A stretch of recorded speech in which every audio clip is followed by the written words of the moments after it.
Perdana Menteri Israel Benjamin Netanyahu hari Jumat menegaskan operasi terhadap Iran akan terus berlanjut selama diperlukan. Pernyataan ini diucapkan Netanyahu saat mendatangi pusat ilmiah Israel, Weizmann Institute, yang rusak parah setelah diserang rudal Iran. Tak hanya itu, puluhan gedung lainnya mengalami kerusakan. As long as it takes. That's the answer. As long as it takes, because we face an existential danger, a dual existential danger. One from 20,000 such rockets, 20,000, not one. This is one rocket, one missile.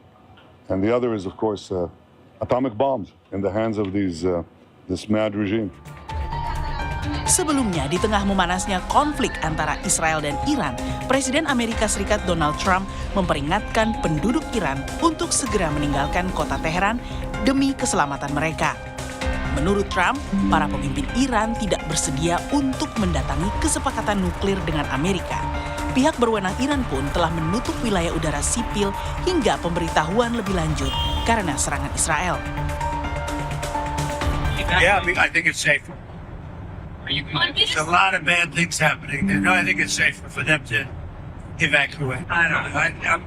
I've been negotiating. I told them to do the deal. They shouldn't have done the deal. Their cities have been blown to pieces and lost a lot of people. They should have done the deal. I told them do the deal. So I don't know. I'm not too much in a mood to negotiate. Walau kerap mengeluarkan peringatan terhadap Iran agar menyerah, Presiden Trump hingga kini belum memutuskan membantu Israel perangi Iran. Hal ini disebabkan Trump masih menunggu kebulatan dukungan dari partainya di Gedung Putih.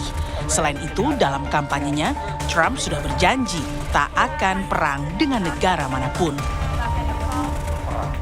Jadi saya rasa dia juga butuh waktu untuk meyakinkan publiknya sendiri. Karena kalau dia melakukan perang, join di sini, salah satu janji kampanye dia adalah tidak melakukan perang dengan negara manapun. Kamis 19 Juni lalu, rumah sakit utama di kota Beersheba dekat Tel Aviv mengalami kerusakan parah. Masuk ke Indonesia. Kita